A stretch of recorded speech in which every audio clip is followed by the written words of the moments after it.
day, groovy people. Welcome to my channel. I'm the Blue Dragon, author of the webcomic Dark Horse. Author, it sounds so prestigious.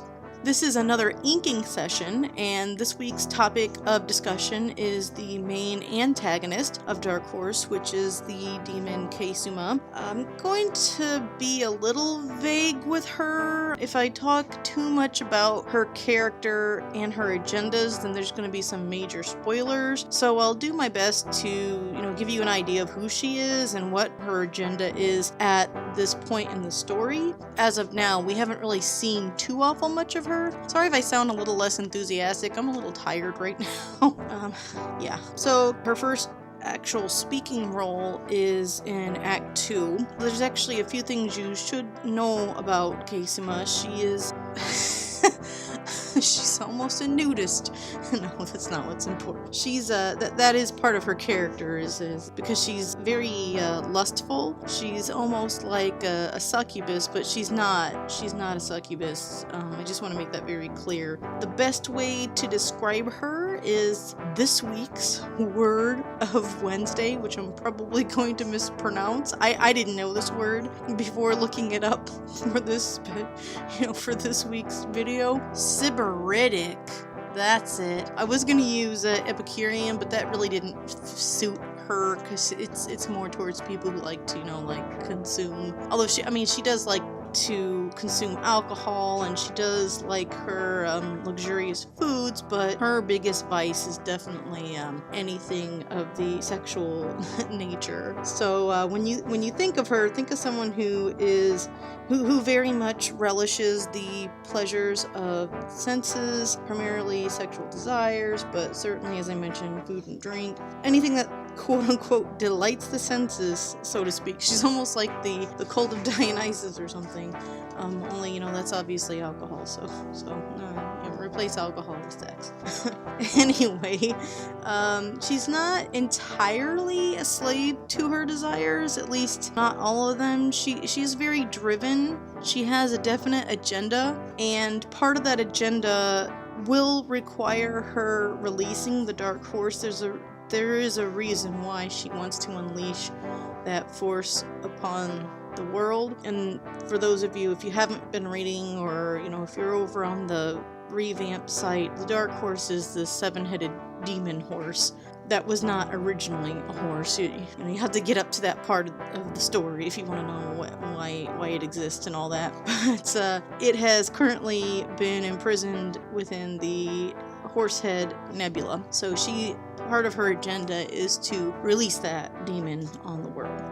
Why does she want to do it? There is a reason, but we don't know why yet. So she definitely does have a plan, which was actually foiled centuries ago by the fairies allied with the Unsealed Court. I should mention there's a difference between the word demon, D-E-M-O-N-S, which is what Keisuma is, and the other variant, the other spelling that I use in this series, D-A-E-M-O-N-S.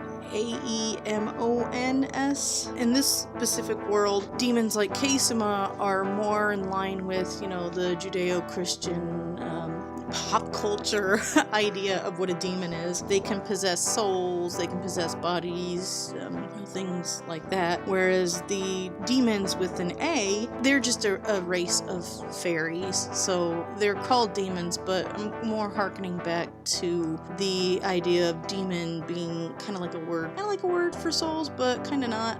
But yeah, her type of demon is different than the other types of demons, and there are demons within this world that have markings on them. Another character that in Act 5 I showed as having those markings was the fairy Kanma, the fairy seer. So the markings, a demon that has human blood will oftentimes bear some kind of marking, which should be a little hint about what Keisuma is. Again, I don't want to give spoilers, but I'll drop that in there. Yeah, Kanma is definitely half human, half fairy, and that's why she has those markings. Something that isn't too much of a spoiler is that Kasima once led an army of Fae folk in a war against the Unsealed Court, which, if any of you are familiar, you know that mythology regarding the Sealy and the Unsealed Court. The Unsealed Court tends to be unanimous with like the good fairies, the king of fairyland, and the Unsealed Court, they're the ones who are usually doing terrible things to humans in the mythology. So she had led a war against the Unsealed Court and the Unsealed Court. Boy, is that not confusing. They had sided with her. The reason why the good fairies, we'll just call them the good fairies, the reason why they went to war with her is because they had discovered her plans to unleash the Dark Horse. And I mean, there's no two ways about it. Why she thinks this is a good idea, they don't know, but it's pretty much unanimous that even the fairies who were not part or weren't even around during the sealing of this demon, even they have within their own mythologies and histories that this is not a good idea. So yeah, so we'll leave it at that. So when they tried to stop her, there was a war, and she lost the war, as did the Unsealed Court. And as punishment, she ends up being sealed away in the what's called the Ivory Stone. It's actually not a stone at all. It is a piece of bone. It's been polished and shaped like a stone, and it's so old that it's pretty much fossilized. So that's why it gets called the Ivory Stone, but obviously it's not a stone. It's, if it's ivory, it's not a stone. Yeah, so she gets sealed into that, and as a result of this war, the victorious fairies decide it's really no longer a good idea for humans and fairies to live side by side.